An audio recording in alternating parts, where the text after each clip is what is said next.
So I want to welcome everybody to Hawaiian IANDS. I'm your host, Shaun Lether, and I'm really excited to welcome our very special guest tonight, Yvonne Sneeden, who will share with us about her two near-death experiences, which were profound and powerful life-changing events, during which she visited a part of the place she calls heaven, transcended her faith, and heightened her understanding of love, compassion, goodness, kindness, and acceptance of all. After she shares her story, Yvonne will bring us with her into the world of light, where God's energy of light contains, among others, heavenly realities, billions of waves of compassion, kindness, goodness, and purity, carrying us through this life and beyond. She will take us to an afterlife journey meditation, which she presented during the IANDS International Conference opening in 2020. Then we'll have a Q&A, so feel free to submit your questions throughout the talk to me in the chat at any time. Yvonne is the co-executive producer, together with Robert Neil Marshall, of Back from the Light, a film documentary focusing on the near-death experience survivors and the after effects. Yvonne is also the Raleigh, North Carolina group leader for IANDS and is currently working as a service delivery leader in an IT company. You can find out more about Yvonne at www.liveheaven-now.com. Welcome, Yvonne. So glad you are here.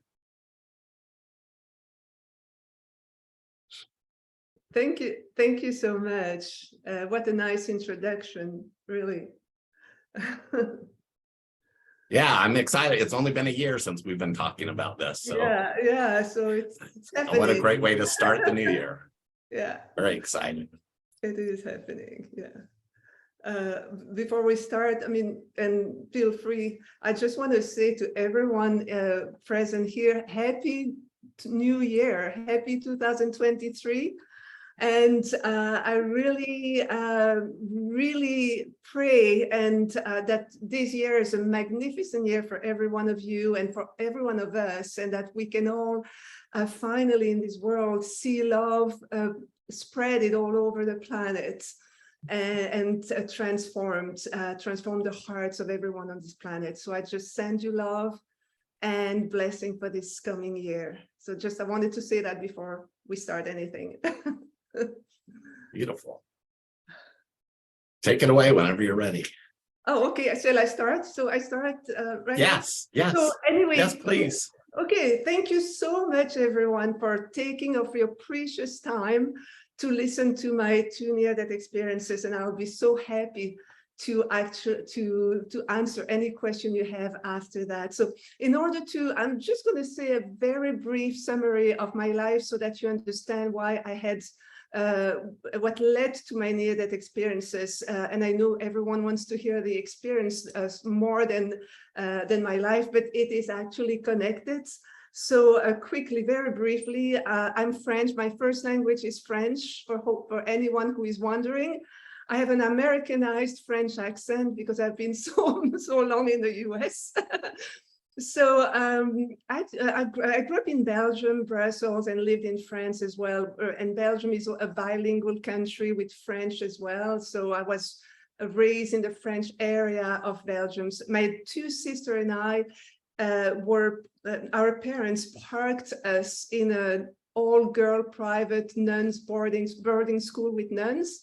While they were busy doing business and making money. And I went to the boarding school when I was 3 years old, because my two older sisters were older, and the eldest one was starting first grade. So so my first memory of life is my mother saying, "I'm coming back quickly. I'm coming back very soon, very soon. I will come back very soon." And I didn't see her for 9 years, and we were in the boarding school. So you can see that growing up, the parent love, all that, I didn't have it. But we were in a boarding school with 100 kids, so I guess we were giving each other the love that our parents were not giving. It was a very nice private boarding school, but all the manners, good manners, everything, good education, but the love was not there. So fast forward, we finally meet our parents 9 years later, and we tell them we are unhappy in that boarding school. The nuns, the senior nun was actually a very, very hard person, and I called her the iron rod, and I was the least liked child. Because as you know, I was at 3 years old, I was put in the boarding school, so I wasn't clean as a child, so I would pee in my pants all the time, and so that's why I was always punished. And it just didn't stop until I was 10 years old. And nowadays we know that it's a psychological, trauma, and you can actually go to therapy. But growing up at that time, therapy wasn't very popular. So eventually we tell them we are not happy, and then they put us in a beautiful house, but the elder brother was much older, come and take care of us. So no parents again. They always find a way to get us out of their way. And so they divorce, they divorce, and nobody wants to take care of the kids. The dad said, "No, you take care of the kids." The mom, "No, you take care."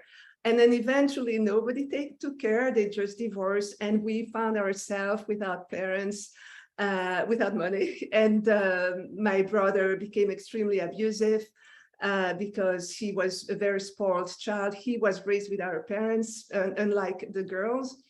And so we split. My brother went back with my mom and took care of some business abroad. They were not living in Belgium, none of them. So just for you to understand, they were abroad, and the boarding school was international, with international kids. So eventually we found ourselves alone, the three girls. I'm 16, my two elder sisters, everyone scattered, everyone goes to another city. My elder sister has a boyfriend, she goes and be with her. And then my other sister go to the north of Belgium, and I find myself alone in life at 16. So, and everybody had forgotten me. And I said, okay, everybody has forgotten me. And Brussels is a city like Washington, D.C. So I said, well, everybody's forgotten me, but I will show the world that I'm somebody. So I actually finished, fortunately, I was still in a private school, all Catholic all girls. I never saw a man while I was in the boarding school, except the priest, and he also had a robe. Then when we got out of the boarding school, I was still in an all-girl Catholic school. So I put myself through high school, and I put myself through college on my own, working, and eventually, after college, I landed a job in the Royal Thailand Embassy in Brussels, and then my life changed. And then it was the opposite world. I was a marketing officer, and suddenly I would meet diplomats, king, queens, prince, princess. I have all the pictures, I'm not lying. So that was my life for many years. Suddenly I was somebody, like I was wanted. And then fast forward, I still felt like there was a deeper meaning in life because I knew the lack. And I personally turned into, I was looking for God, for light, for a meaning to life, what we are doing on earth. And for me, I turned towards Christianity back then, as it was all I know spiritually. And I entered, I went deep into the ministry, did everything Bible college while I was working. And so met my husband, married, divorced, and met my second husband. He was American. And then I moved to the US. And as soon as we moved here, he changed. He became, from the charming prince that he was, amazing. As soon as the day of the wedding, when we went back home, he transformed from the prince, Dr. Jekyll and Mr. Hyde. He became a total different person. I still remember we came in front of his beautiful house. And I was still, it was 20 years ago, and I was a French woman, all romantic. And I had grown, because as you know, it's a very romantic and poetic culture. And so we arrived in front of his house, and I said to him very romantically, "And would you carry me in?" And he was 6'3", and he looked at me and he said, "Are you kidding me? I'm not going to break my back." And that was the beginning of abuse. So I didn't stay in that marriage very long, 8 months, and I was out. And then I had a daughter, and I didn't want that I had actually brought with me in that whole story. And so eventually we found ourselves alone in the US, and I knew my professional worth, even though he said, "You'll never find anything because of your accent. You'll just probably be a cleaner somewhere." And which I don't despise any job. I really don't despise. Every job is important, from the smallest to the high. There is not even a scale. We're all equal. But it was just his way of trying to destroy me. And as I had, because after the Royal Thai Embassy, I worked for the #1 lobby, Scandinavian lobby at the European Union after that. So professionally, I knew my value, and I went and found a job first here in diplomacy, public diplomacy, and then shifted to raise my child in the IT company I'm in now. And it's an amazing, very positive, kind company. But that's what led to my NDE, because here I am in a country alone, totally alone with my daughter. Everything is different. The brands, the banking system, the healthcare system, every single thing. I used to spend 2 hours on the aisle to see which brand is the good one, because I never knew the names, the medication, everything is, it's like I'm landing in a new planet, and then I have to learn the skills.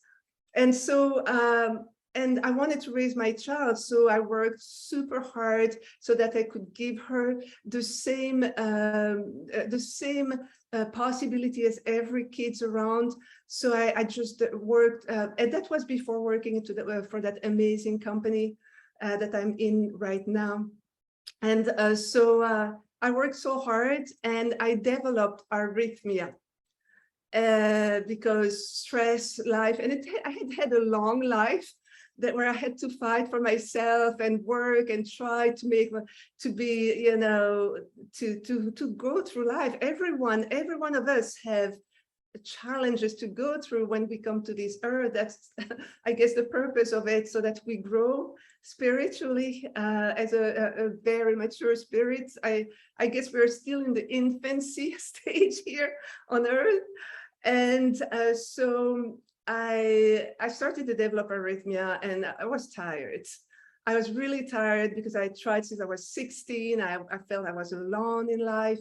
I'm not trying to boast or something, but I'm a very kind person. And I thought I didn't deserve those bad relationships. I felt I was successful professionally, but always kind of not successful in relationships. So I decided I was just tired. My life, I was not suicidal at all, but I felt that life was, I was done with life. It was, and for those that has heard my NDE, it's like, I just was done with life, like as if you were diving and you're a big diver for years, and then suddenly you think, okay, diving is no longer my sport. I just want to ski. And so that's exactly how I felt. I was done with Earth. That's not what I wanted anymore. It's almost like my battery of life was completely gone, totally depleted, like the batteries that you have in outlets, or you see those ads with you have those ads with the battery and that little rabbit, and then he, Juras, I'm not going to say the name, but, and then he starts to slow down because the battery, and then suddenly it stops because the battery is out. And I was there almost stopping. I was just right there with my battery of life. And the arrhythmia at the same time. I had gone to the cardiologist and he said, you have arrhythmia, be careful. And he gave me the medications for in case I had a crisis. And so the two things together, just tired of life, no suicidal thoughts. I had never had that feeling, and I'll never had it, I think, again. It was just, or maybe when I go back home, but it was just like, your life is finished. It's over.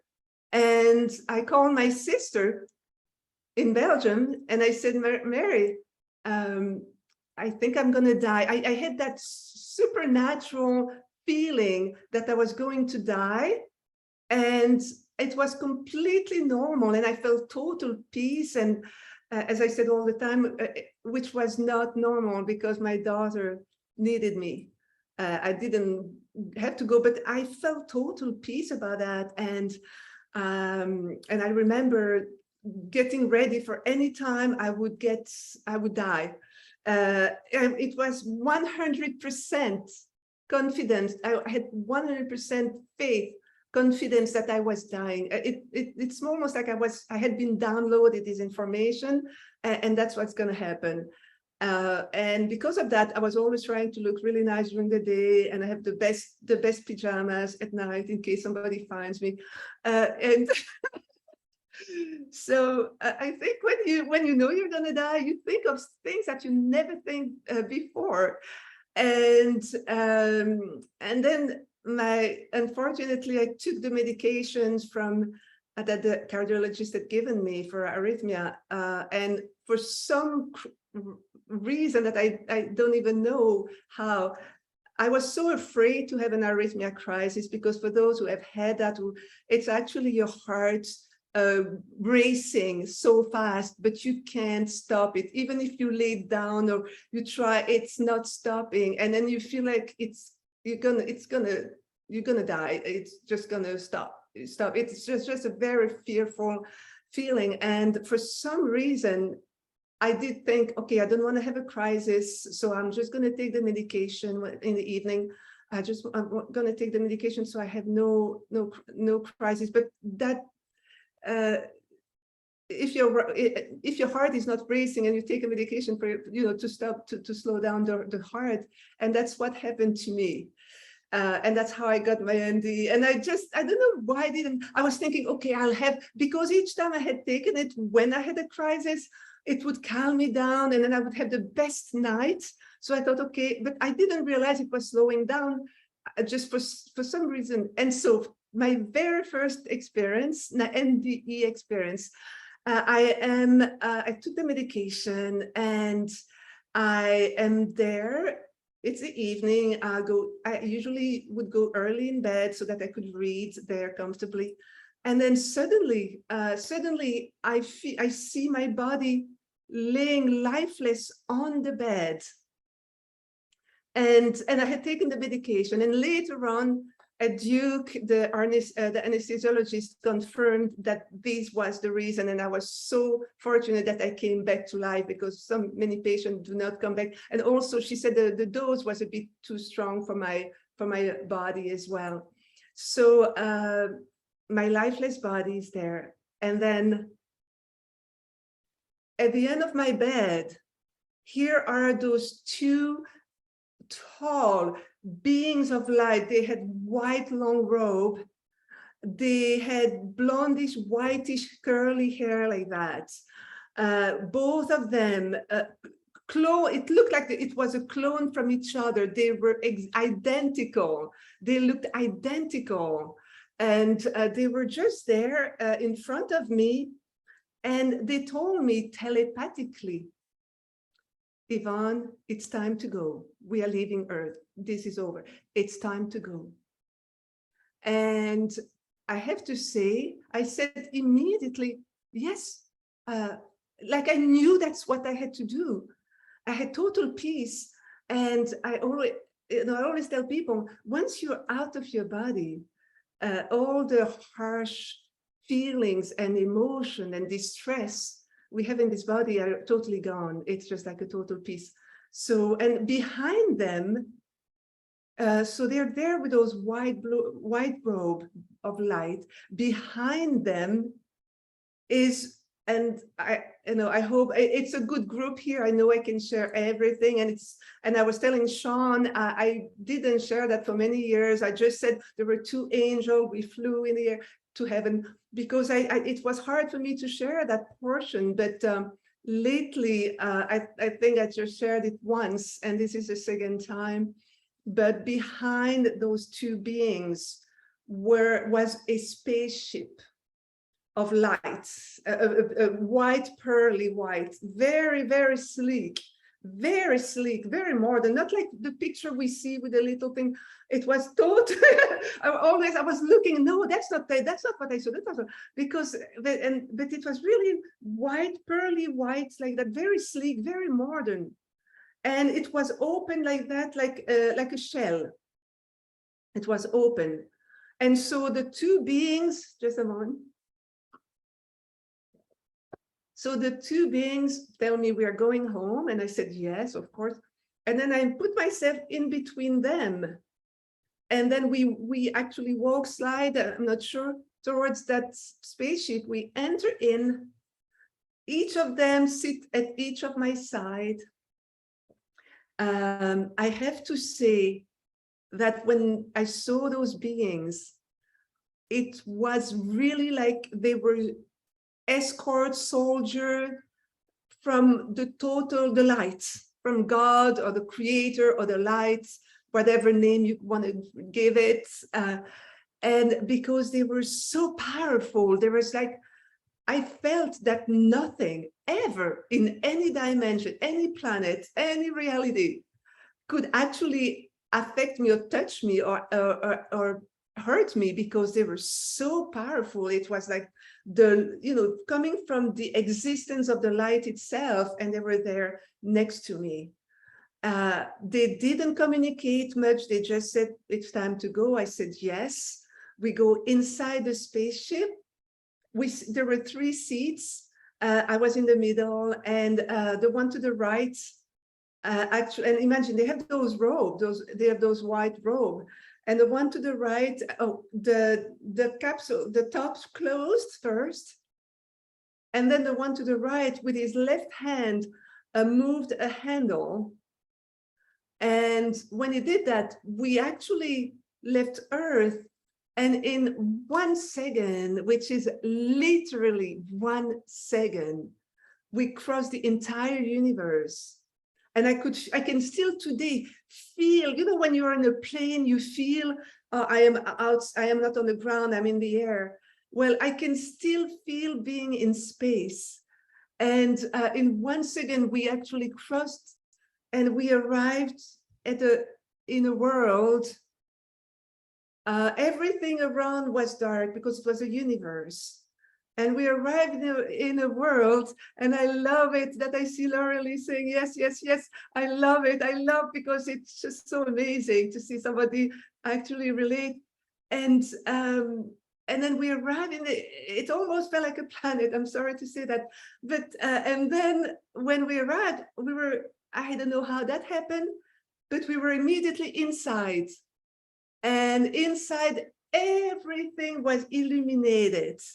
The ground, the floor, there were some kind of furniture, but everything was made of light, solid light. Everything that you could see, walls, everything was made of solid light. It was amazing. And there are about 20 people waiting for me. Beings of light. They were not like the 2 beings that came to pick me up. They were more like us, but actually they had no muscle, no bones, no blood. Everything inside them was just pure light.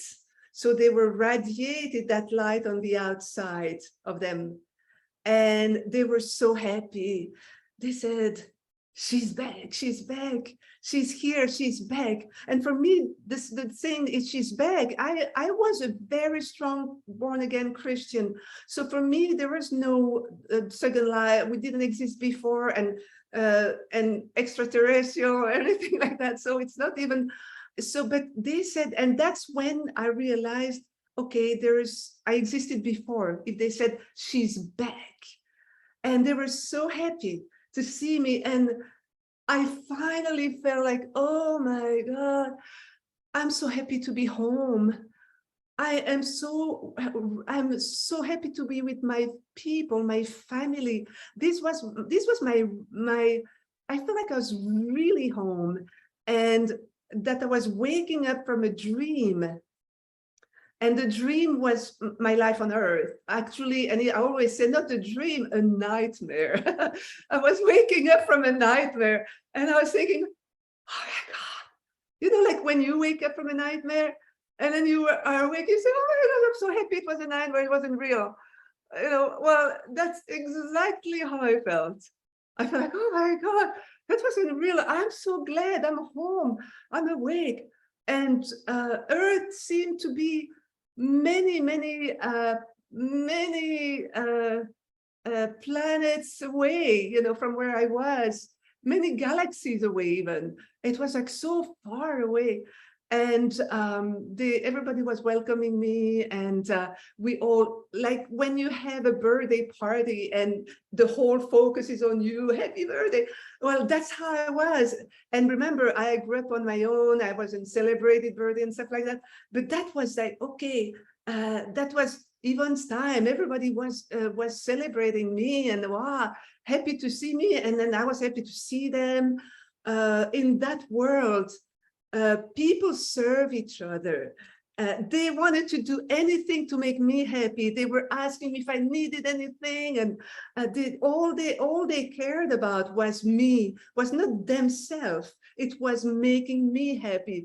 It's the opposite of Earth, the total opposite. Where on Earth, it's always like me, and how make me happy, or I can grow, and not me and me, and then the other after.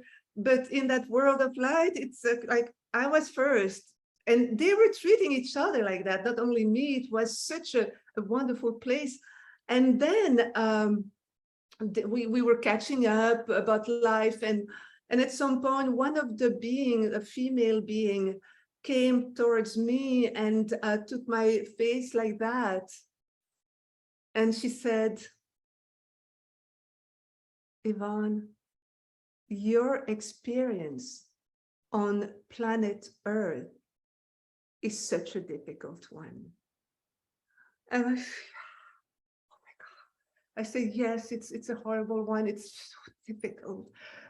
You remember, I was just out of the marriage. I was trying to make my life. I was alone in the US. I didn't know anyone, a few people here and there, but just not really like I was back home. And life was hard. And she said, your life on planet Earth is such a difficult one. And then she said, but you have to go back. You have to go back before that container, which is your body on Earth, before you cannot reintegrate that body, that container, that vessel. So you have to go back. And then I said, yeah, I know. You know, it's like in that world, we're so obedient. On this planet, we always like, no, everyone has an opinion. Everyone is contesting something, angry on something. Over there, it's like total peace, and everything that's happening. Yes, yes, yes. It all makes sense. And especially also, it's a world where everyone is so much filled with love with each other that we feel safe with each other, and we trust each other, because there will never be any mistreatment. And so, and I also felt that I had to go back because Earth was like a mission / school that I was in, and it was temporary, but I had to come back to finish it. So, and I said, okay. And when I said, okay, the two beings came back. They weren't there while that whole happened. And then they went back, they came back, never talked to me again. I went in between them. We went back into that spaceship. It closed, and the same way we went, we came back. And then I reintegrated my body like a whoosh in my body. So that was my first NDE. And as you know, I had been, you know, a Christian in a ministry talking about heaven, light, angels. So for me, that was really an amazing experience. I was like, what? But then I started to ask questions. I said, wait a minute, and what about the spaceship? I mean, and going to another planet. I mean, there's something more than what I know. But I was so happy that it had happened to me. And but however, 3 weeks later, I was still taking those medications. And after the second experience, I went to check with my very good friend who works at Duke as an anesthetist, and she confirmed 100%. She said, Yvonne, 100% this is because of those medications. And then after that, I stopped. So she said, this medication, when you were in that bed, the first one, what happened, and you saw your body up, what happened is that you must have had more than 4 minutes without breathing as a sleep apnea or something. She said, and that's what happened. She said, the second experience, 2 or 3 weeks later, I am laying, it's the afternoon, and I'm reading. I took the medication again, and this is to me, my biggest experience of both, but even though both are amazing and just feel honored that I had those experiences. But the second one, I've taken the medication, and suddenly I was awake, it was the afternoon. Suddenly I feel my organs shutting down. And at the same time, I am translated into an incredibly amazing, glorious light instantly. So I didn't feel the pain. I felt the beginning of my heart, everything shutting down, and instantly I'm in the light. And it is the most amazing feeling. I have no pain. I have no stress. I have anything that is negative or stressful is totally gone, non-existent. I'm just basking into that glorious light, and I'm experiencing the highest level. I'm experiencing the highest level of joy and of happiness that, I mean, exist all together. It's, you know, the peak, the highest level of happiness that can exist in all the worlds, in all the, I was in that state of happiness, of nirvana or heaven or light, glory, whatever you want to call it. And I was just, and it was just peaceful and happiness and joy. And I was just basking there. And then suddenly, while I'm there, I had no worry at all. I was just being loved. The love that I felt complete love as well. And no worry, no violence, no doubt, no nothing, just me, just pure spirit. And suddenly I see coming towards, I'm in that bright light. And then I see coming towards me a being of light, brighter than that light. I don't know how that happened. And that being is kind of floating. And he has like, you know, it just has a shape, like a translucent shape, very circular face. And then the arm and the legs are just like two flame of fire, but it's light. And it's just kind of flying and coming very gracefully like that towards me. And then it starts to hover around above me like that. And it looks at me like, wow, you know, wow. And it's like when a mother gives birth to their first child, and mesmerized by the child. Wow, that's a beautiful. And that's how that being was just looking at me, very delicate, trying to be so delicate with me, and then looking at me and kissing me all over, like when a mother kissed a baby, or or on the front, and I'll say that, and some people on YouTube has kind of criticized me for that, even on the lips. But a newborn baby, the mother gives them everywhere, even on the lips. But in a pure level, it's very pure. In that world, everything is pure. There is no degradation, or it's all in that pure light of love. And so it actually just kissing me and looking at me with admiration, and pride, like your parents look at their child with so much pride and love. And eventually, when it held me, it came and totally embraced me like that and engulfs me. I instantly was down. It was just instantly downloaded. This is Jesus.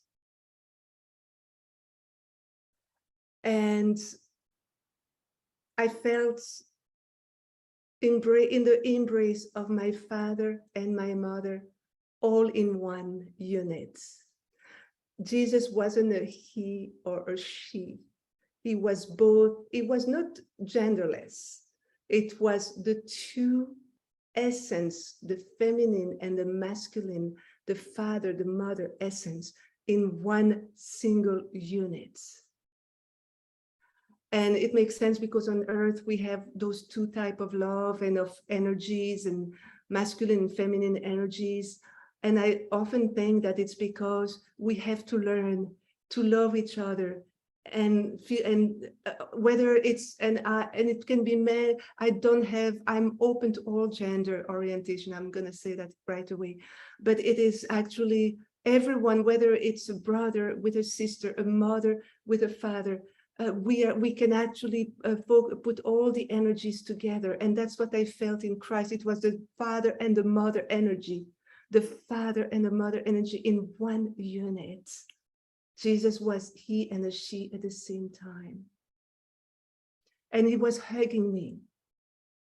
And he was holding me. And I felt the love of an ideal parents that I never had. Because I never had parents, basically. I saw my parents all together 3 times in my life. So, but there I had the love of the parents and the father, like the child that is in a safe embrace of their parents. And I felt well, and I felt love, and I could still sense all the planets and the universe, the grandiose of the worlds behind, while Christ was hugging me. And it was just pure love. And I want to say it again. Jesus was pure love. I was downloaded that it was Jesus. And I didn't, and it was not the Jesus of any religion. I'm just going to say that clearly. It was Jesus' love, the pure and compassionate love above all religion. It was the perfect and unconditional love that was hugging me. And while I was in that embrace, I felt goodness. I felt coming from Jesus. I felt goodness. I felt kindness. I felt gentleness, affection, goodness. The goodness was so good. It was so kind. It was so loving and caring. Everything you want to feel about love, you felt it in one moment in that embrace. And I didn't want to go. I didn't want to go. I want to stay there forever. I finally had love, and then I felt that somehow, because in that world, it's all about knowing. We don't have to tell you, that's what's going to happen. It's from knowing to knowing. I knew instantly that somehow I would have to go back to earth at some point. So while I'm in this embrace, I feel that. And then I ask Jesus, well, if you send me home, after that horrible marriage, I was trying to date again, and I was in the church, and I only wanted a Christian man. Back then, I have changed. And after my NDE, I think it's all about who is the love and the heart of a person first, the beauty of the heart, the beauty of the spirit, that comes first. And I was dating that man, but each time we were having fights and arguments, and it wasn't working again. And, you know, oftentimes when we're Christian, we pray the will of God. Is it your will? Is it your will that I'm with him? Please tell me if it's your will. And we pray, and we get so stressed with so many anxiety because we don't know if it's the will of God or not the will of God. And while the will of God is that you are happy in what you love, go ahead, be happy, enjoy. If you feel it in your heart, that's your direction. But so I was, is it the will? Is it not? Is it the will? And so when I was in the light, I said to Jesus, if you send me back to earth, what do I have to do with Steve? Because I call him Steve, it's not his name because I want to protect him. What do I have to do with Steve? And then when I said that, Jesus just lifted up in the air in that light. And then he opened up a screen that screen appeared, and like a movie screen. And then there was like a yes and a no, like two square, you know, like when you fill a form, yes, no, and you tick on it. So he was there. And then when he went there in the air, from being translucent, he started to take more shape. I started to see features and a hologram type of being. And then he's there, and he said, it ticks on the no. And then he says, with a lot of love and kindness, you have to say no to the relationship. But while he was telling me that, simultaneously, because in that world, you can stack 10 conversations in one, and you can handle all of them at once. So while he was telling me, he was explaining to me how much love he had for Steve, that love was love, that he had love for everything and everyone at the same level. We were all one. I mean, all those information were giving, and there's a stack as he was actually giving me. And so, and then he said, but you have to say no to the relationship. So I said, well, why is it not working? I said, why? Each time we have a conflict, why is Steve screaming and mean to me? And Jesus said to me, then he came back from that, he closed the screen, he came back, and then he put himself like in the back, and he looked at me face to face, but a bit at a distance. And then he says, all the time telepathically, he says to me, it's because Steve has decided to live his life on earth primarily through his mind. You have decided to live your life, experience your life on earth primarily through your heart. But I wasn't better than Steve, and he didn't say, oh, but because of that, you are so much better. No, he said, he was still saying that it was just two different approaches in life, and both of them would never work together. Because, for example, if we are in an argument, Steve would just try to win the argument, even if he has to hurt me with his words, while I would say, oh, I'm not going to say that to him because I know it's going to hurt his feelings. So we were approaching life in a different manner. And so, and then as a Christian back then, I was relieved to know the will of God. I said, okay, got done. I was relieved. And then after that, after I asked a few questions, and one of them that I always tell people to help in this world that is so, there's so many division and racial division. And apparently I decided to experience my life on earth as a minority. So I took those features. And we know that we're all the same. Once we are in that world, we're all beings of light. We don't even have a color. We're all made of light, which make it so ridiculous when we fight with each other because of race, because we're all the same spirit. We just chose another color of car. And then we just get angry at each other because you have a green car and we prefer the yellow cars. And so I asked Jesus, really not affected by myself or personal, because Earth was so far and that planet was so far away. I was totally disconnected, but just as a curiosity, as a now a spirit, which is no longer depending on Earth, I said to Jesus, why are people racist on that planet? Why is it? I couldn't understand. And when I say racist, I said every race. I'm not talking about one specific race. I have traveled in Asia, Africa, Europe, Latin America, Canada, US. The only continent I haven't been is Australia, but I've seen racism in all the directions. For all there's always a minority in one country that they don't like. And even in Africa, it's a white, and the white country is a black. I mean, and then Asian don't like, maybe Chinese would not like. There is always somebody that we don't like.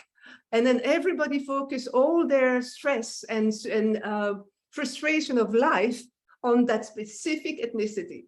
And then problem will be resolved. So that's why I didn't. And so I asked Jesus, why are people racist on Earth? I just couldn't understand that. And Jesus said in a very neutral way, without judging, without condemning anyone, he said, it's because of their self-centeredness.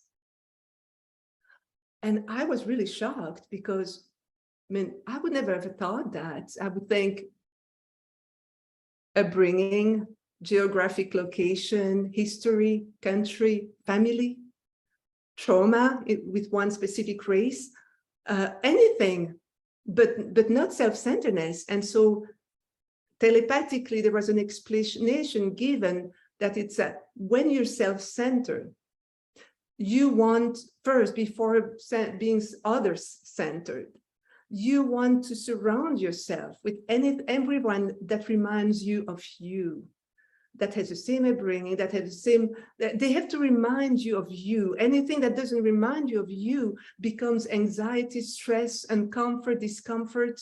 So, so the first reason is actually the point of comparison is us. Oh, I don't like this person. I'm not used to that. I don't like them. So I'm going to just be with people that are just like me so I can relate to them. And it's always me, the me comparison. So that's what he said. And it was very eye-opening, because when you focus on others, you just want to learn where that person comes from and what is their habits and their culture. And I moved from Europe to the US, so I had to just learn a total brand new culture. And it's an enrichment. So after that, after those few questions, he actually came back here to my left. And we started to proceed outside of the light. And as we proceeded outside of the light, I saw ahead of me the celestial crystal city. It was just so beautiful, huge avenue. The buildings were so high and so shiny that it looked like crystal. That's why I call it a celestial crystal city, because it was so shiny that it looks like crystal, like transparent gold or something. And the sky was blue, but I couldn't see any sun anywhere. It was just like when you're on vacation after a very stressful work time, and the sun is shining, the sky is blue, the beach is there. You have zero worry in the world. That's how it felt. I said, oh my God. And I was just going faster. Jesus was on my side. And it took a more tangible, physical appearance now. Now he has more, now I can face all his feature. He has a white robe. And so he's walking next to me. And so we are walking towards that city, but I'm just like, I'm going home. And I was just fast, and I was just going as fast as I could. I was like, I'm going home, I'm going home. I was so happy. I was like, finally, because I knew it was home. It was my home. and then suddenly, as I walk and I'm more happy, I feel like somebody's coming to my right, and like we walk in the street, and you're walking in the street and you feel like people are coming on your right, and then you turn around because they're coming. And that's what happened. I just felt some people coming onto my right, and I look around and I see a dozen of children angels. They were like 9 or 10 angels. And these were angels. I said the beings of light that came to pick me up were beings of light, because I didn't, they were just robed. These beings were angels. I know that in the other world, you have all kind of beings, and including angels. So you have all kind of different beings, including angels. And those were angels because they had those white long robe, young, 9 or 10 years old, very circular face. I like to give a visual when I speak so people can imagine. And their hair were like wavy, silverish, white, silverish, up to here. And they had tiny little wings. And that's how I knew they were angels. The wings were probably closed. Because after that, I said, why? We always see angels with big wings. I mean, like, these are tiny little thing on the back. And then a friend of mine said, oh, but it makes sense because they were not flying. So I said, okay, maybe that's what it is, or I don't know. But that was that's how I saw them. And they were just there. That world, I just have to say, is so vibrant. We are experiencing everything at the highest level.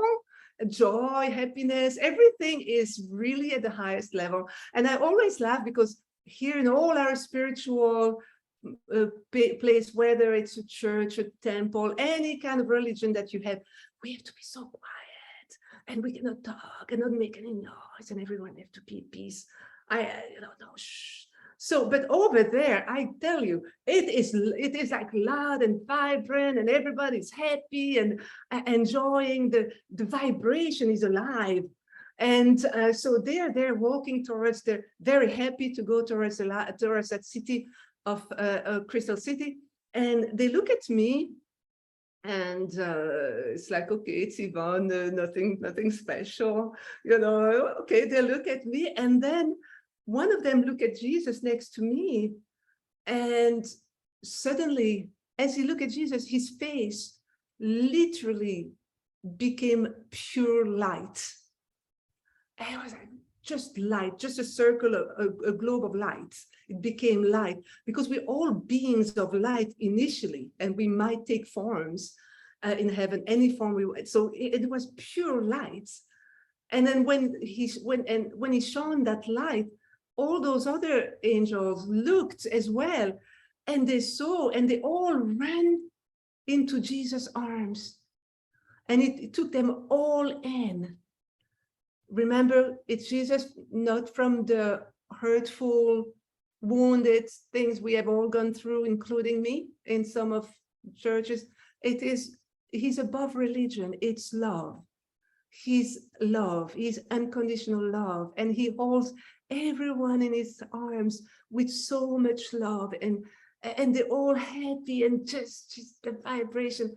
And at some point, he says to them, oh, everything's happening telepathically. He says to them, it's Yvonne's moment, but with a lot of love and a lot of inclusivity, no rejection. He says to those beings, it's Yvonne's moment. It's Yvonne's moment. It's her moment. Go back to your mothers. And when he said that, I was wondering, oh, angels have mother. And then so I turned around to see where they were going. And then I saw also like a dozen of magnificent women angels. And they were magnificent. They beam him light from inside out. They beamed light from inside out. They were probably 8 or 9 feet tall, or 10 feet, I don't know, so tall. And they had long hair up to down to the knees, from all colors, the very pastel looking robes. And they were looking at me the same way Jesus was. It was filled with the unconditional love and purity of heaven, of home, of the world of light. And they said to me, Yvonne, we will never hurt you, telepathically. Yvonne, we will never hurt you. We will never harm you. Because you're home. You're home. This is your home. This home, your home. We will never harm you, never hurt you. And you know how much I'd heard all those time in my life. And he said, you're one of us. You're one of us. We'll never harm you. You're one of us. You're home. So when it said that, I was like, no, I don't want to go back to earth. Just don't want to go back to earth. And I said to Jesus, I don't want to go back to that planet. It's a very mean planet. It's a very violent planet. The beauty of being heaven, you know, when we're spiritual, we always think we have to say everything positive and beautiful, and otherwise we're not spiritual. Well, I can tell you that in that world, you can be truthful. Everything that you feel, you can express it when it is good, because that planet is violent. Nobody will contradict me when I say that Earth is violent. Can you imagine that to live on Earth, to be able to survive and be alive on this planet, we have to work. If you don't work, you don't get money, you don't have a home, you die like a dog. What kind of planet is that? It's a violent planet. And then I said, Jesus, I don't like that planet. I said, it's a very violent planet. Many people are selfish. They don't think of anybody else but themselves. I don't like that planet. I don't want to go back. I can't relate to that planet. Here it's home. It's home. I'm here to stay. And then you know, I could sense that Jesus was like looking at me like, if I could, I would, but I can't, you know, you'll have to go back. So, because it's all happening from thought to thought. So it's not, he's telling me thinking, no, it's just instant. The information is instant. And he said, instead of telling me, and then I could feel that he was just like, and then I said, well, I tried another attempt, and I said, if you send me back to that body, to that container there, you can't, it's all broken. There's no way I can go back into that broken vessel. So, but even though, you know, that was my last attempt. And then he said, instead of saying, yeah, of course, yes, come in, my daughter, and take possession of the kingdom of light. Instead of saying that, he shifted in the air. And so we are entering into, I have to say that from seeing the city of crystal sitting, I feel like I'm entering, those angels are there. And then suddenly I'm saying to Jesus that I don't want to go back to earth.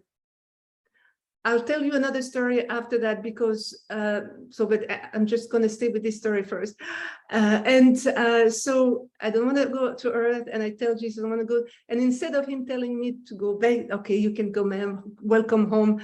Instead of that, he said, he shifted in the air. We are moving from that space to a space which is like a black velvety space. It's like the universe without stars. We are in that space, but it's a very peaceful space. I'm not afraid. I'm not in darkness. It's not darkness. It's black velvety space that actually is very peaceful. We are in that space, and Jesus now is actually,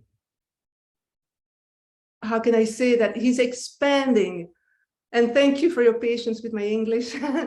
So Jesus is expanding in that space, and he becomes half a mile high, like a solid hologram of energy. All his body is like streaks of energy, and all his body is pulsating energy. Like, just a moment.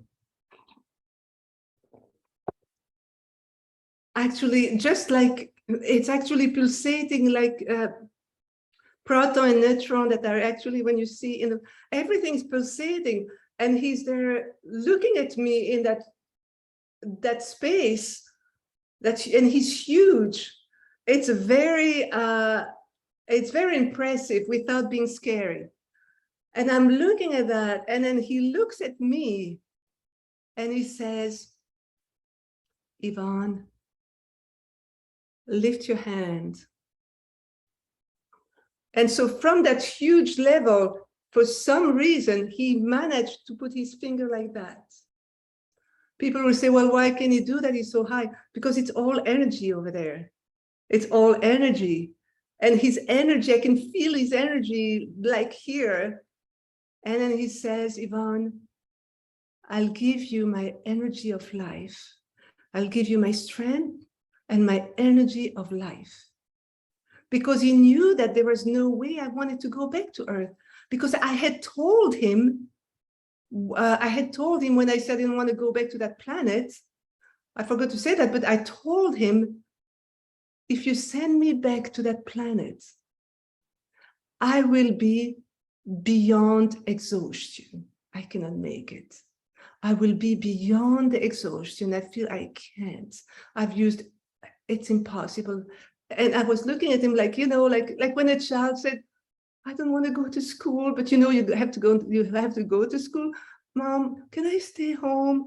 And then, that she looks at you like, I would love, but you'll have to go to school if you want to become smart. And so it was the same. I was like, if you send me back, I'll be beyond exhaustion. And so that's probably why that he went there and he said to me, Yvonne, I'll send you my energy of life. I'll send you he said, my energy of life, I'll give you. He said, I'll give you my power. I'll give you my strength. I'll give you my energy of life. And when he said that, and with his finger like that, when he said that, I felt like a rushing, like a waterfall of sparkling white gold, dry liquid. I mean, it's difficult to explain.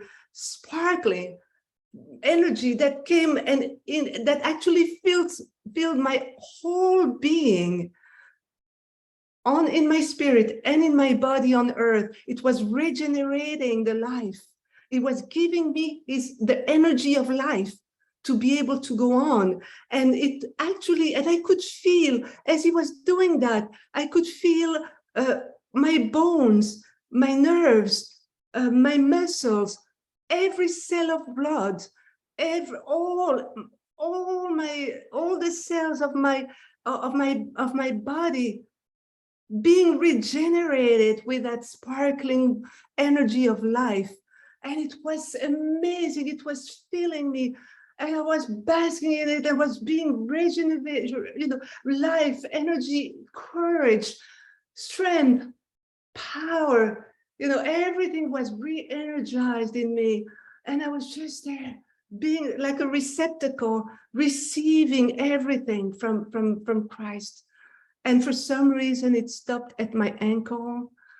And I'll never know why. Everybody has given me different reason. Oh, it's because your silver cord was there still, or it's because they wanted you to be grounded on earth.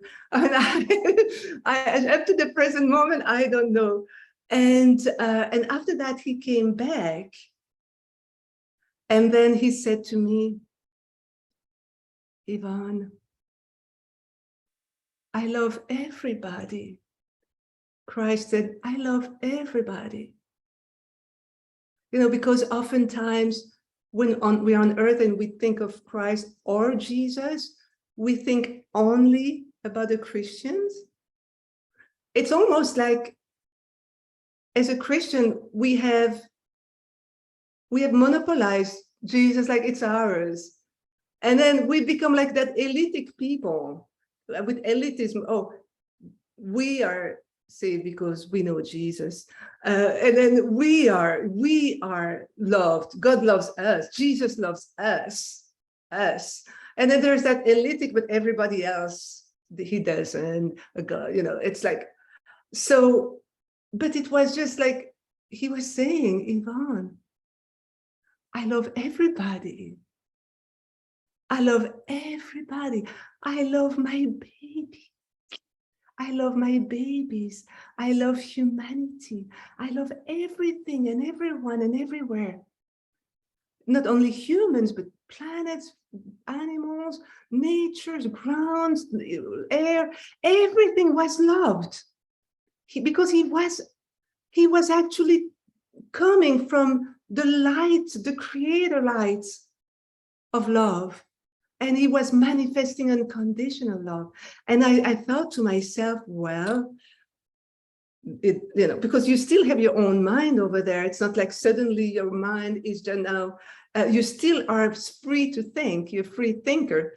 We are free in that world. And Jesus said, I thought to myself, well, you came to earth as Jesus. Your life was to manifest the creator, the light's love. That was your mission, to show us that creator love and how to love, how to actually channel that creator love towards others, how to love, to heal, to give, to serve. These are all facets of love. So I was thinking, of course you love everyone. And then he said, I will show you how I love. I'll show you what love is, unconditional love. So he took my heart. Christ took the essence of who Yvonne is, the real Yvonne, the one who is not in the stressful world of this world, when we are in this materialistic physical world where everything is stressful. He took that essence of Yvonne and he blended it with himself. And we became one. The two energies became one. And for those that know some of the scriptures, there is one in John, I never ever knew, even though I was in Bible college, I never even remember where everything is. But I know that at some point Jesus said to God, may they be one, like you and I are one. And it was talking about that oneness. And I felt that oneness with Christ. And I don't want to be sacrilegious, but for a few seconds, I was Christ, because there was no Yvonne anymore. We were one. And he actually took me in the light of love, in God's, I merged with it. I merged with love itself, unconditional love itself. I felt billions of explosion and of rushing waves of kindness, of goodness, of happiness, of joy, of embrace, of care, of compassion, of empathy, everything, of joy, of happiness, of peace, of compassion and serving and healing. Everything was one, and I was in that light. I was merging, I was the light. There's nothing else that existed but love and light. And I do a very poor job explaining this experience, because it's not an experience you can explain with human words, because you don't have that experience on earth that way. So it's hard to explain it with the pale words we have here. It was the most encompassing wholeness, joy, merge, oneness feeling with everything and everyone, the love, rushing waves, the existence itself, the matrix of love itself, of creation love that I was blended with for everything around me. And for a while I was in that, and then at some point Jesus demerged me, and he looked at me, and I knew my time was up. He didn't have to tell me. I knew my time was up, that he didn't have anything else to tell me. And I did feel, it's hard because, you know, it was just each time, I'm sure every experiencers that talk about those moments are very emotional, because you want to be there. That's your real self. That's you. It's not here. Our identity here is an identity we forged, we built when we were born here. But this is our eternal us. And yet I had to disconnect with it. I was finally back with myself, and I had to disconnect and come back to earth. And when he said, he just like closed off, like time to go. And I felt my spirit coming back through all the dimensions, and then reintegrating like a whoosh from the up into my body. And I thought, what a blessing. What just happened to you? It was just the most mind-blowing experience I've had. Then I tried to share it to people around me at church, and then I didn't get, you know, all the time. Some friends were really happy for me, but, you know, I decided not to share it anymore, because it's hard, even though you're in a teaching that tells you that you're going to go to heaven, see Jesus and everything. But when it really happened to you, it's almost like people don't believe you anymore. It's like, well, I know you, why you? And then also, there's also sometimes, you know, for people in church, their whole life is to want to be seeing Christ and seeing God. And it's very painful for them to see somebody else and not them. You know, it's hard for them, and I can understand that. So for a long time, I didn't share that anymore for a while, until I came to IANDS a few years ago. And but I love, you know, I don't want to criticize any religion. I'm not criticizing the Christian church, because I mean, in our spiritual world and spiritual group, everyone always criticizes I'm not talking about the Christian that use politics to get their own gain. I'm not talking about those people, but I have met so many beautiful souls also in the church that would give their shirt in the winter to a beggar outside.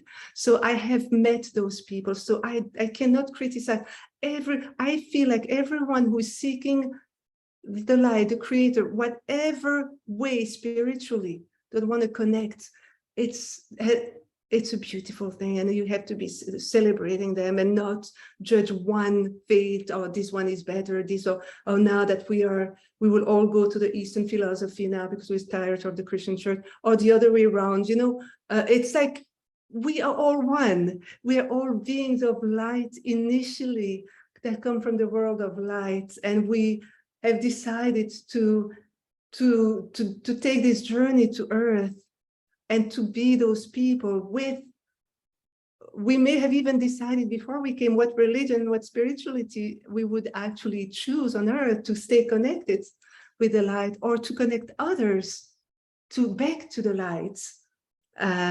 So that's my story, and I can go on and on, but I'll stop here. So if I'll give Shaun, I'll give back the mic if I had one. Wow. I'm still blown away, but let's do your meditation first. Okay. You can lead us through that. Okay. And then we'll go ahead with some questions. Okay. And everybody, I know that we're gonna go over, you know, hopefully you don't have to leave, but if you do, we understand. And there will be a replay on our YouTube channel. But thank you everyone for listening, and the ones that have to leave, much love to you. Thank you. Yeah. And so we'll go ahead and Lorelei will boot up your video, and then you're going to lead us through it, right? Or how's that going to work? Yeah. Lorelei. Okay, so we'll let Lorelei boot it up, and everybody think about your questions that you have and share the questions in the chat.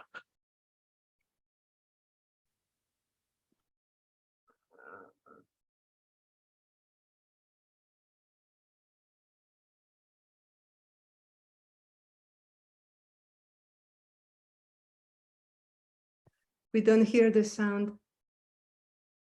Sound, Lorelei. Can you hear the sound? No, I can't hear it.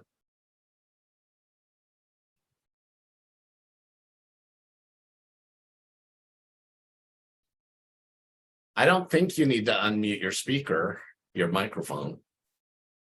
Did you choose advanced? Okay.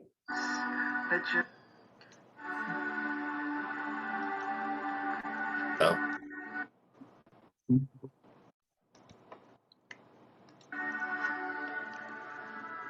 I open my mind, I open my heart to experience the journey of the afterlife, the journey of life.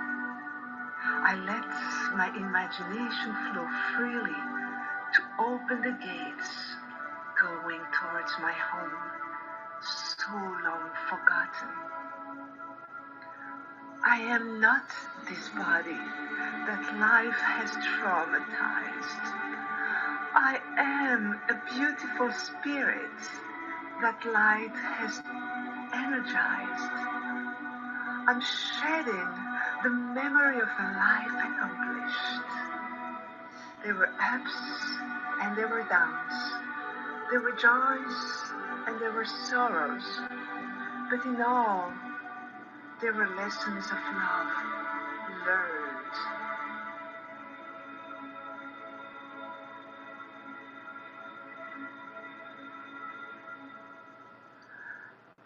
I am ready to look forward to that journey bringing me to my home, forgotten for so long. I let go of all fears and doubts and let my spirit fly with trust and anticipation. I feel free at last. My room is my universe, and I feel my people calling. A pin of light is making its way towards me. The feeling of elation is encompassing my entire being.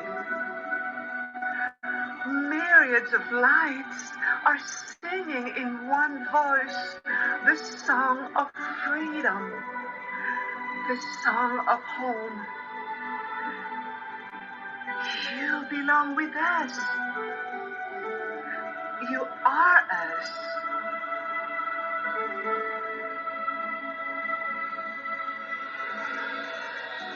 Come, beautiful one, and join the choir of eternal life. With us, you are safe.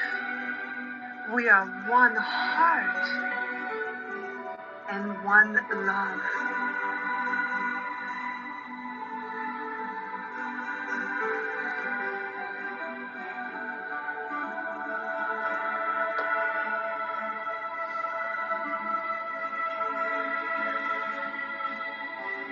I never knew so much joy existed until now. This is me. I remember now. I am light. I am love. I'm joy.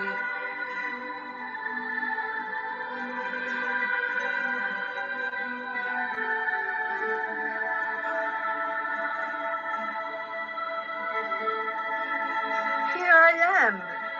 I come. My family, my tribe, my creed.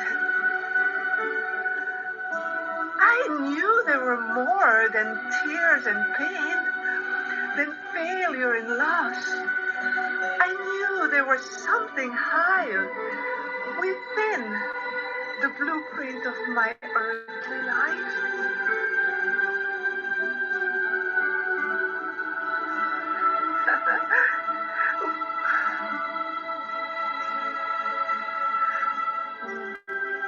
One light shines an answer to each of my yearning.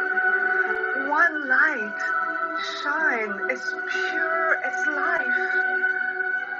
One eternal living truth. One light shining with the impossible gentleness, kindness, and strength. Knowing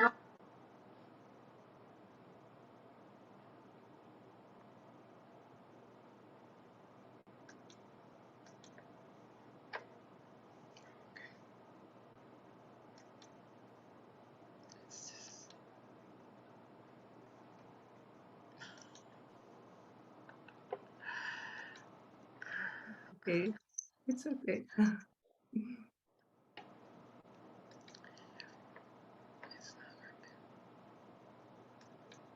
I apologize. Everything froze. It was the end anyway. Don't worry. Okay. It was the end.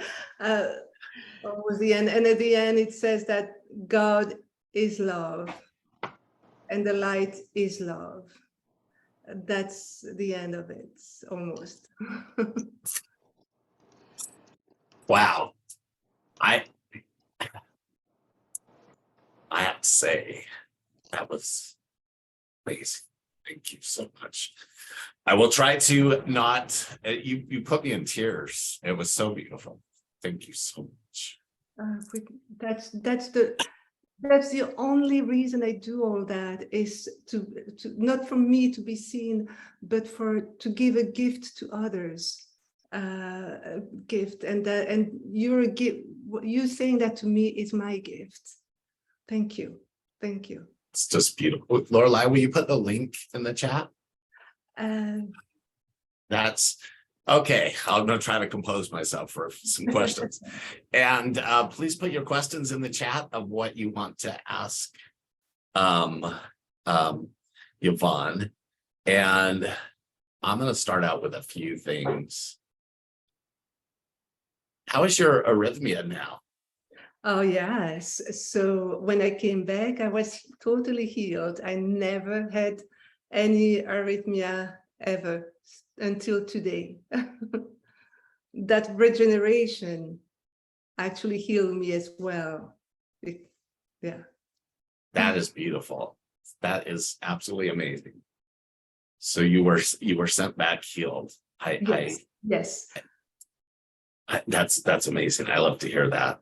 So the first question that, remember you were talking about in sporting school and everything, and you spent your whole life becoming somebody, right?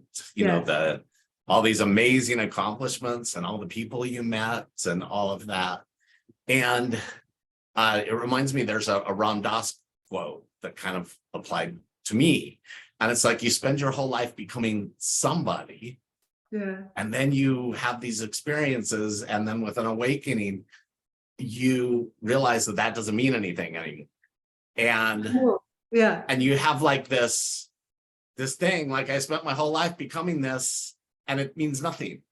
What was that like for you? Like to come back and like you're the lobbyist and all this amazing stuff.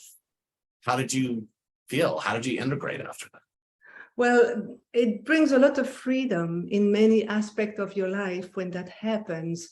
In my life, freedom, like you said, to, wanting to be somebody, that ambition that, we all need a little bit of ambition to grow and to do something. But, that ambition that's all you want, you become that big person, that was gone. I didn't have that unhealthy competitive spirit. I wanted others to succeed. I wanted helping others to succeed. That makes me happy. So that was a big difference in who I was. Also, the big difference was in my faith. I was just thinking of my faith being the only thing. So I opened up knowing that there's so much more than what I knew so far, that there was so much more embracing and inclusivity than anything I thought in the past. I learned to live more with the unconditional love. I learned to live more with that as well. Not expecting either my daughter or other people to be what I have in mind for them, but letting them be who they are and embracing them with it. So that was a big shift, because I like to, because I was a single mother and alone in the country, I controlled everything, and I let her bloom after that. And I did a couple of mistakes because I was so religious and with my daughter, but I learned how to help her.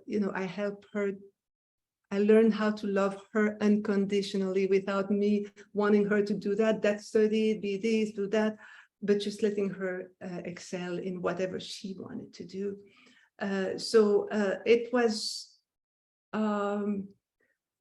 very, and on the negative side, it was very unsettling, because I had that element of spaceship, extraterrestrial now, and I had never thought of that, because in my faith, it was all from the devil. Everything that was extraterrestrial was from the devil, and suddenly I had experienced that, and it was completely filled with love.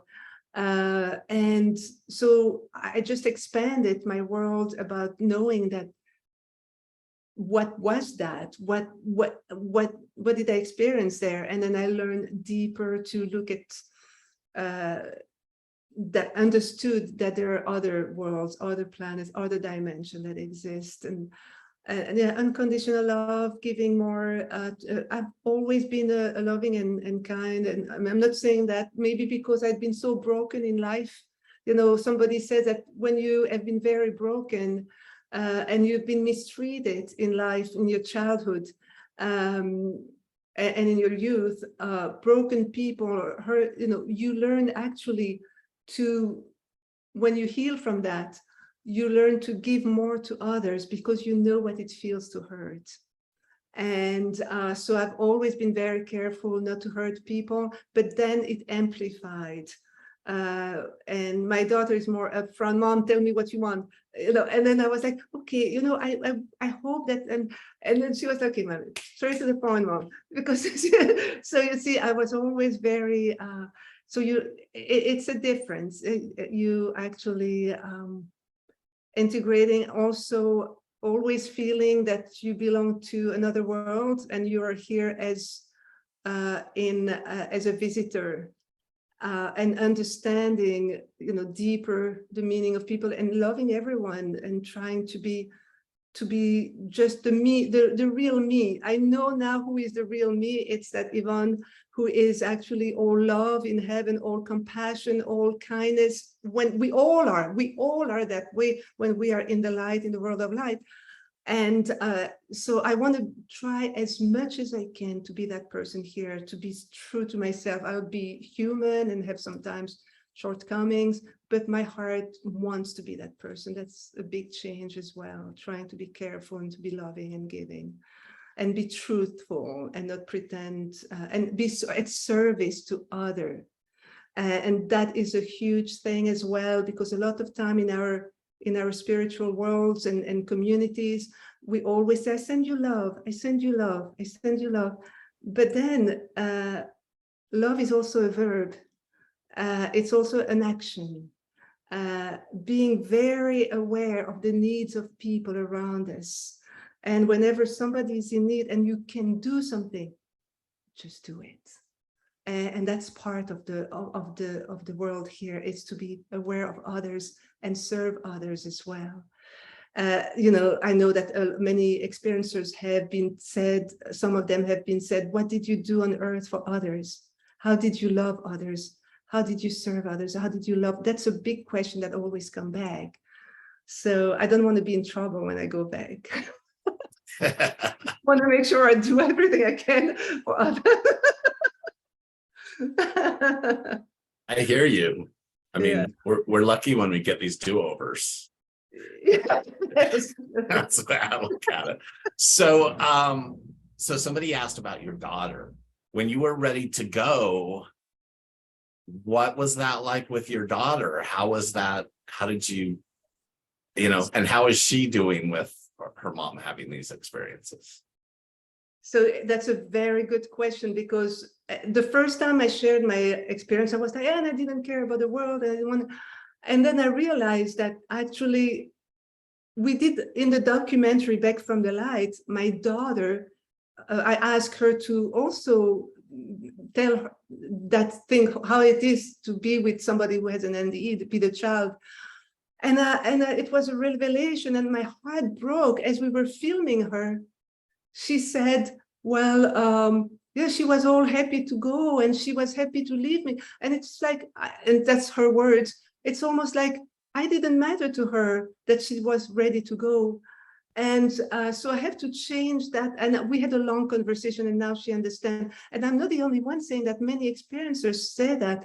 But I have to explain that once you're out of your body, it's almost like you have an amnesia of what just happened on Earth. It's almost like a curtain is closed there, and you don't remember. You remember that it was difficult, but you don't have the details. I mean, I didn't have the details. I was living at the moment. I didn't think of my daughter because it's like an amnesia. She wasn't in my thoughts, not because I wanted it, because when we are in the spirit world, we live more the moment now. And only when I was able to come back, and I think I just thank God for coming back, because that made sense. I would never have wanted to leave my daughter on her own. I love her so much. But that's the explanation, is that once we are in that world, it's almost like you know, like people that have an accident and are amnesic. It's exactly like that. You don't remember Earth. You just live in the moment. You remember it was difficult, or maybe some vague things. But then maybe some people are reminded things. Oh, if you go back on Earth, your daughter. And then some people are reminded. My two sisters had near-death experiences as well. And my sister, she actually came back. She remembered that she had daughters when God asked her if she wanted to stay or come back. She said, no, I have to go back for my daughter. So she had that memory, but I didn't. You said something that it was funny. I was just leading a group on Sunday, and you're the first person that said what I was thinking, which I didn't say when I was leading this group. But it's like a bunch of kids that don't want to go back to school. Yeah. when we're over there. Yeah. And so many experiencers in our sharing groups and stuff that are not happy. It's like, no, I don't want to learn anymore. I want to go back to the light and the peace. So I love that you said that, because it's so important for us near-death experiencers to remember that as long as we're sent back or get to come back, there's stuff for us to learn. Yeah, and I have noticed, I don't know if you've noticed that, but a lot of my friends or my sister, when, we have to come back for our experience. So oftentimes we are asked, the people that are asked, do you want to stay or go back? Usually they want to come back. But if the one that they know, or God know, or they know, or Christ, or anyone knows that we will not want to come back, we don't have the choice. It's like, go back now. You have to go back, because they know that if we have the choice, we are going to stay over there. So yeah, I'm one of those nerds that like school. So in 2004, I literally said, no, I can't die, or I will, because this was in the Hilo on another island. And I said, I will haunt this hospital. I will be a ghost. I am not going to die, like literally.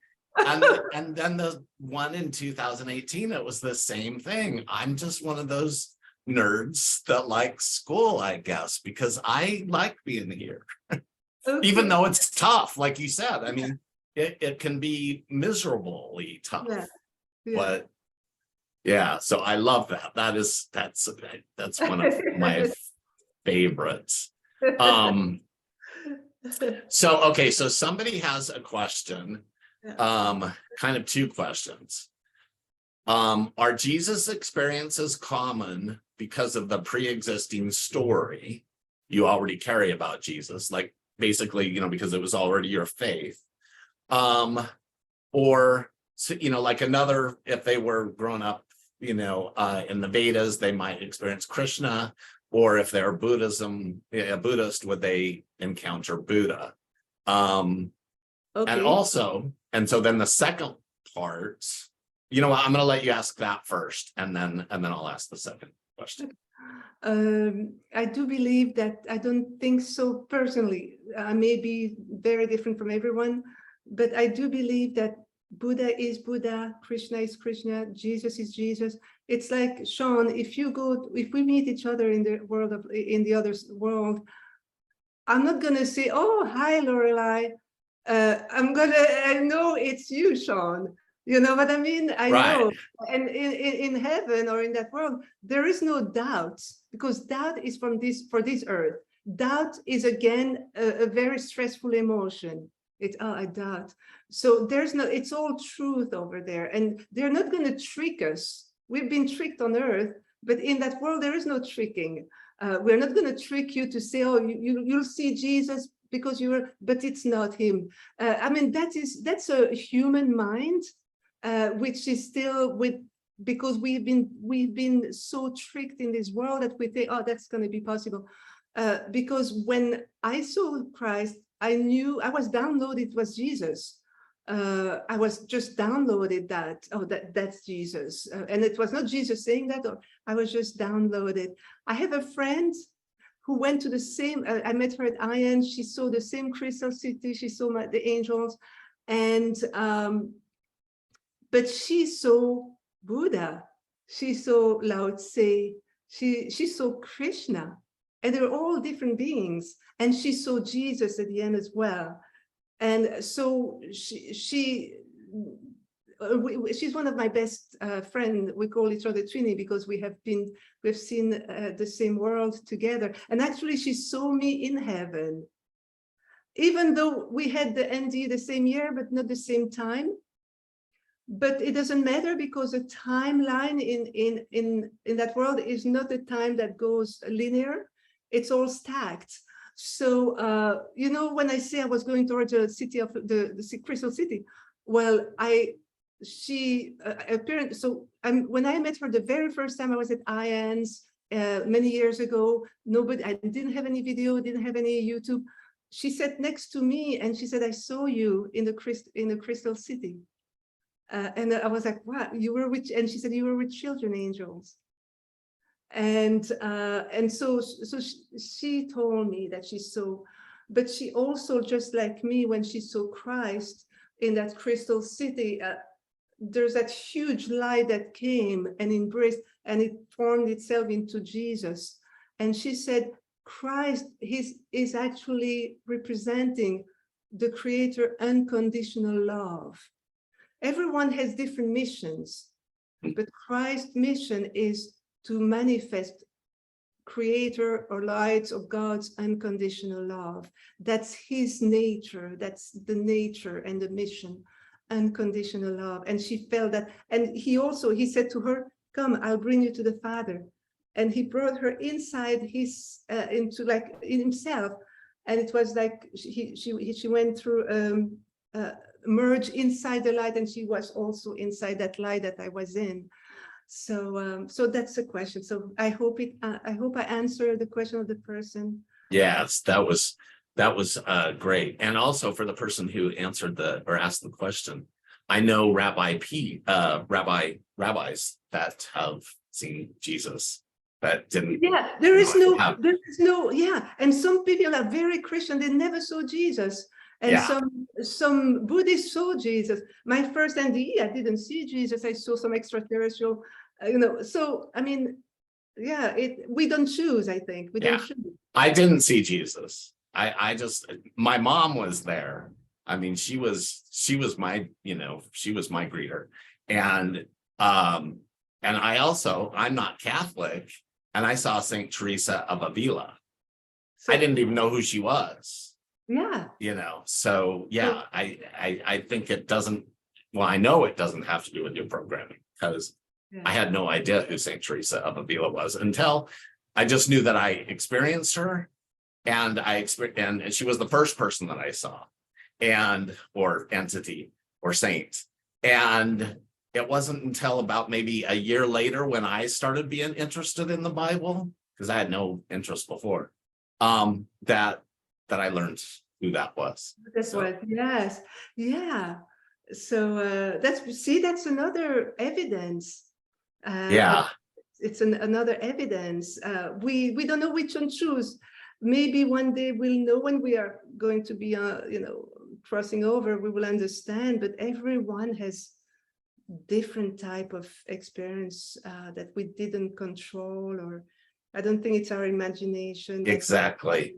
And that's important for people to know too, who haven't experienced these things. It's not like we experience everything. And a lot of what we experience, we don't even remember. No, like me being in the Crystal City with those angels, I don't remember. She said that I was sitting with all those children angels that I saw, and I had nothing, no information. It was my very first meeting at the IANDS. She didn't know me.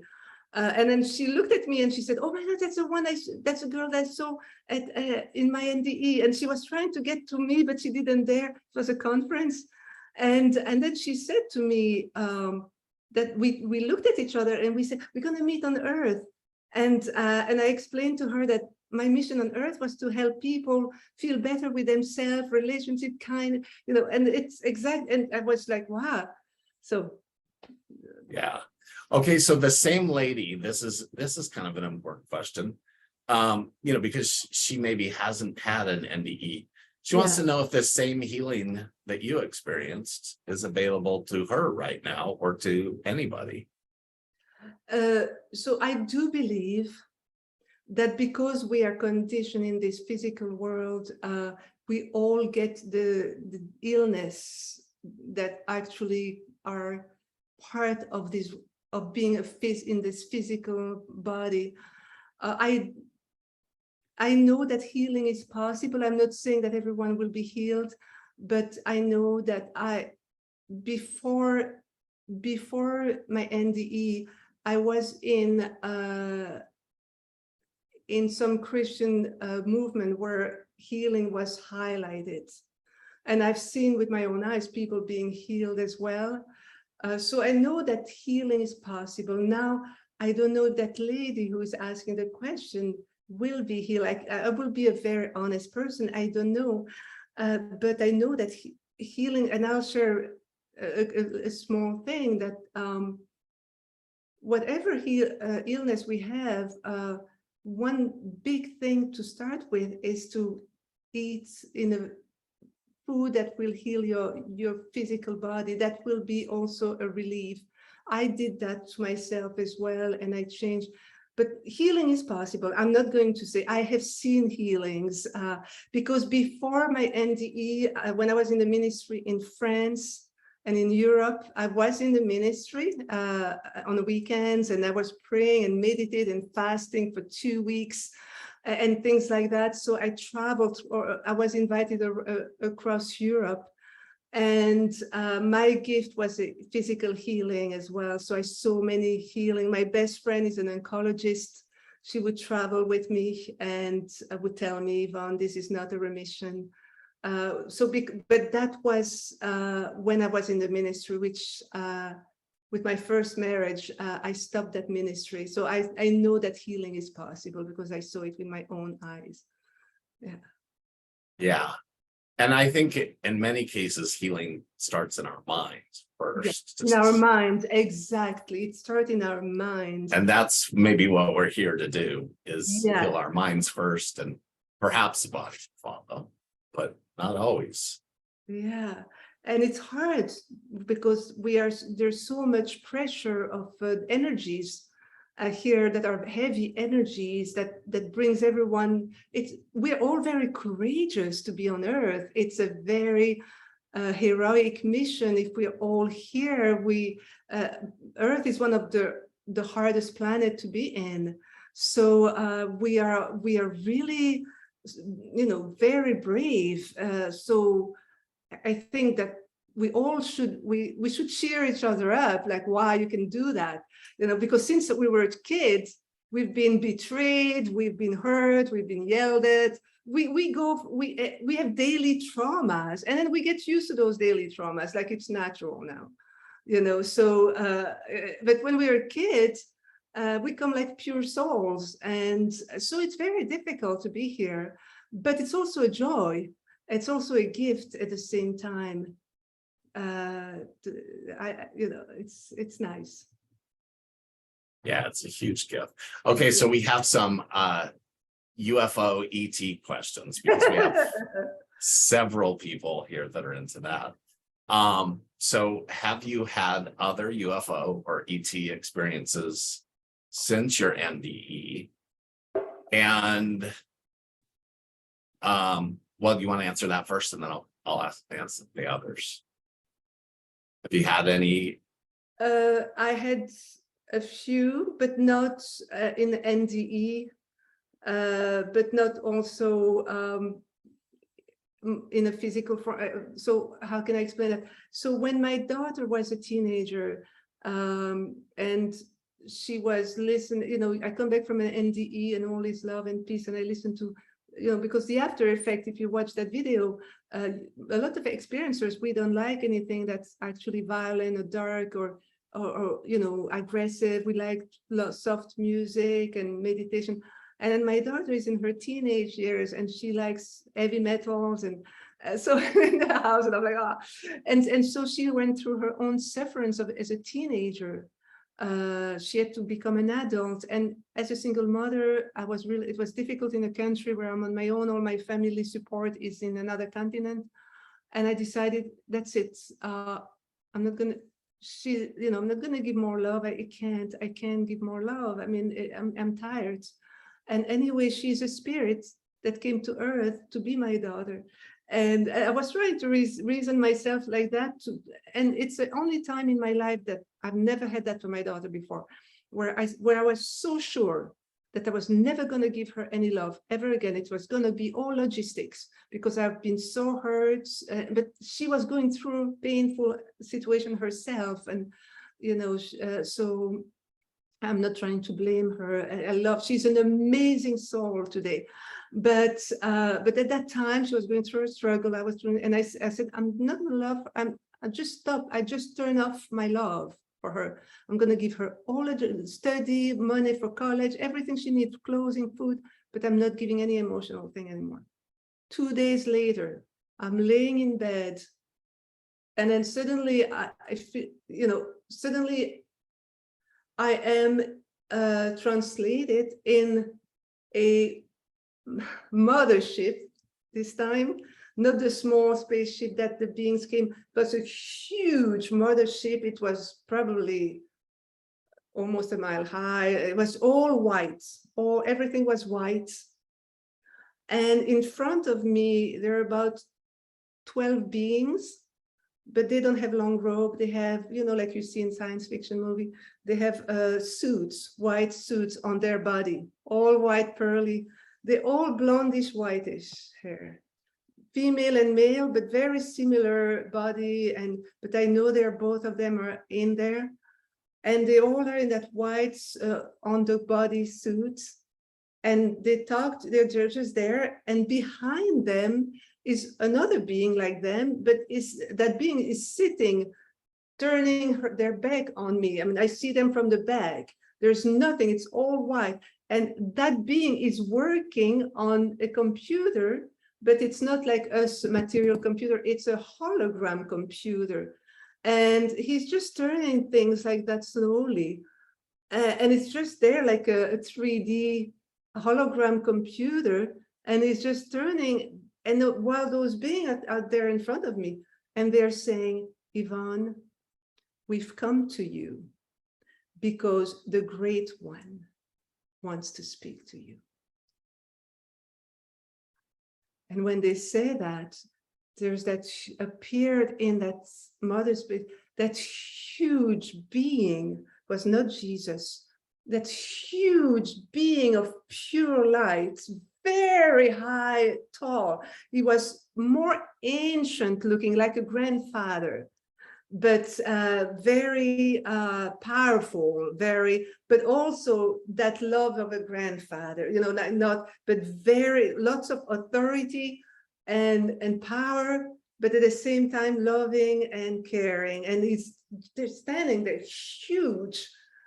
And he says to me, Yvonne, I've come to you to tell you, keep teaching Eloise about the kingdom of light, because one day she'll have to come back home.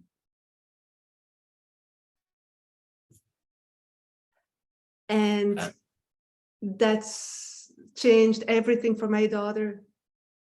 After that, I just gave her love, even if it was difficult and she was angry and mean to me because she was in sufferance.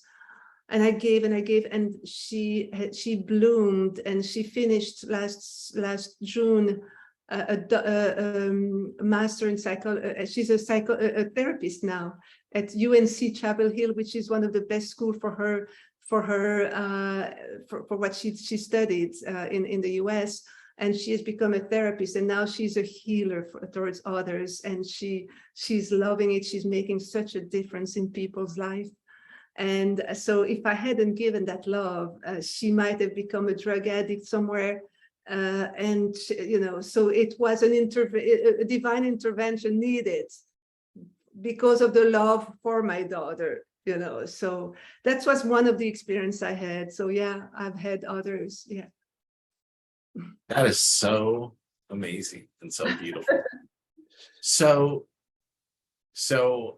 people are asking, so I mean, you can, there's nobody here that can't feel the love and everything radiating through you. But do you find that it's hard to be here still? Or how do you view life now, as it was so hard and trying before and so much trauma? How do you see it now? And do you experience all that still? Yeah, so I got Christ's love that filled me, like the love of a mother and a father. So that's during my NDE, that healed me from the lack of feeling loved. And because when you don't feel love, you have all the consequence with it. You feel low self-esteem, you don't dare, you want to only, there's a lot of things coming with it. But then when I was filled with that love that I didn't get on earth, this actually healed me and gave me more confidence to be here. And I turn it around. For me, you know, many people, when they come back, they go into depression. But for me, it was like, I took it as an honor. I said, can you imagine how many people die and never have that? And then you got that. It's an honor. And I'm not going to complain about that.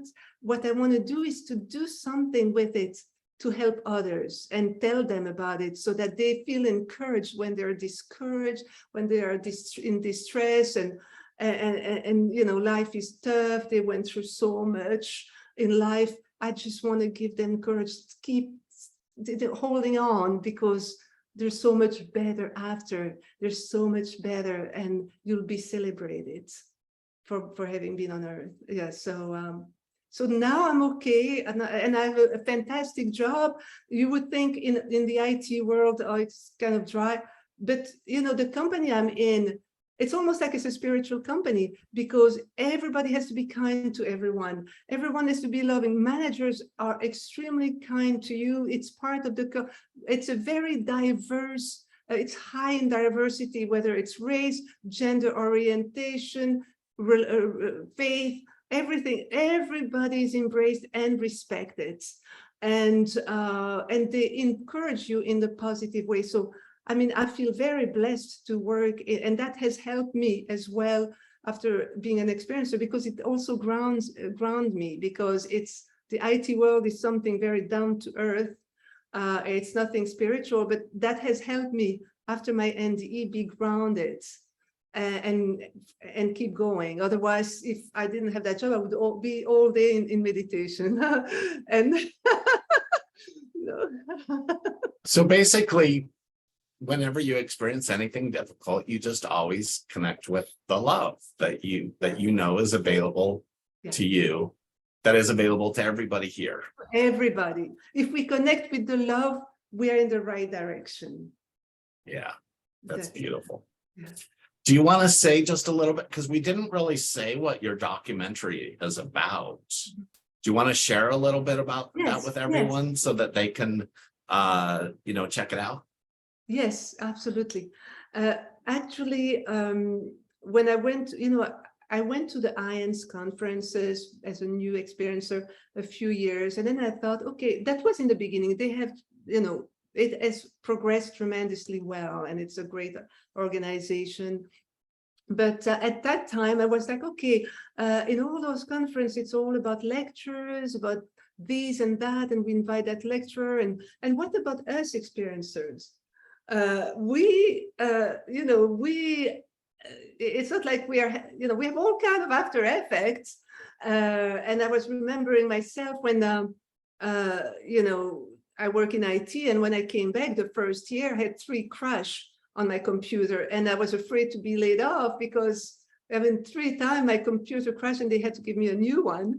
And that was an after effects. So we have all those after effects with physically, psychologically.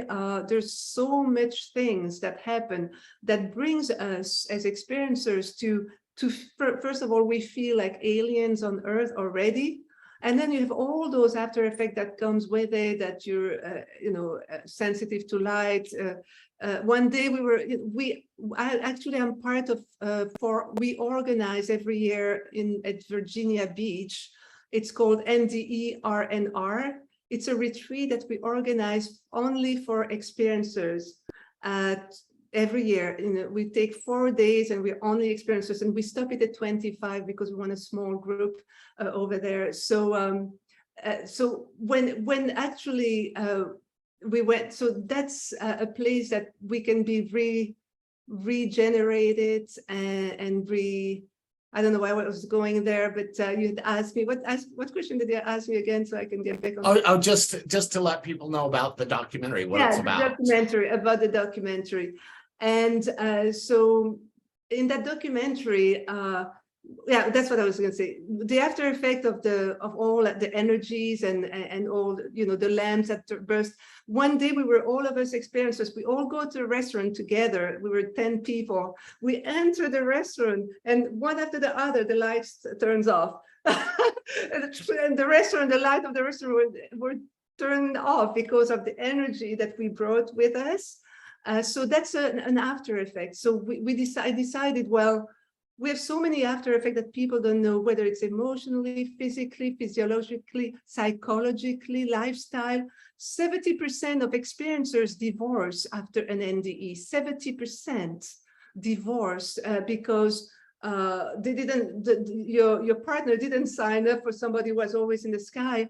I have a friend. He was making $300K a year. He was in sales. And then suddenly he had an NDE, and now he wants to become a nurse who make 60,000 or 50,000. His wife, he had that big house, a fancy life. His wife didn't sign up for that. She signed up for the luxury thing. So they divorced.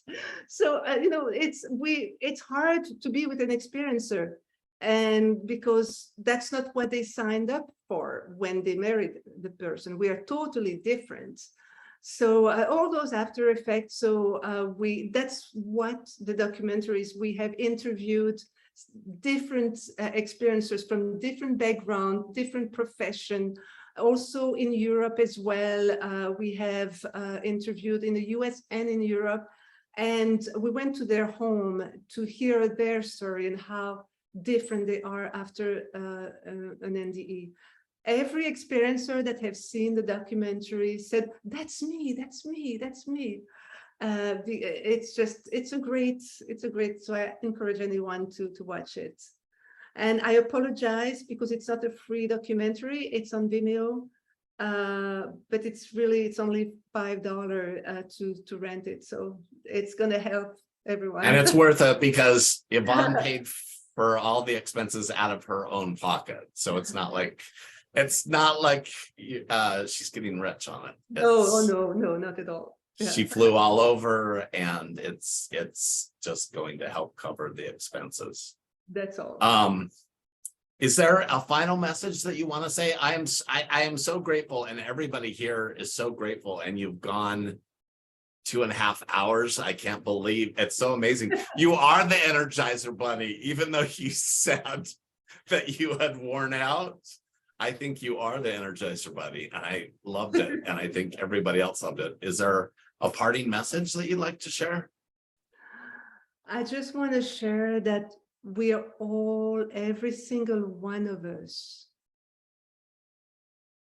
how can I say that? Every one of us is worthy of our own love. If you're on your own, everywhere you are, you're not on your own. Your love is actually what can regenerate yourself. We are all worthy, and because of the birthright that we all have love inside us that we can actually, it's like a well, we can take it out and bring it and make it a spring in our life. I just want to encourage everyone to know that we are a being of love. If we have forgotten who we are because we are in this world and it's part of the contract, remember that you are love. You're eternal. You cannot be destroyed. You are loved eternally. You're my meditation. There are myriads of spirits in the world of light that is cheering you on and is loving and looking at you and saying, "Job well done, my beloved." That's it. Thank you so much. I'm I so love you honored. all. And for everybody, if you have more questions for Yvonne, you can go to her website, or of course go to Hawaiian IANDS Facebook group and ask her there, and or on her profile. But yeah, and if you any other links, if you miss them, just go ahead and ask us in Hawaiian IANDS. And I am so grateful and so excited. You really started off everybody's new year with so right. You started my New Year's, one of you. Thank you so much. Thank you so much. And thank you everybody for sticking with us, for going over. I'm so grateful to you all, and hope you all have a happy new year. And we will see you in, well, we're going to have a sharing group on January 17th. Hope anybody who would like to come. And remember, you don't have to have had an NDE or a spiritually transformative experience to come to our sharing group. So please join us, and we'll see you all soon. Aloha to everybody.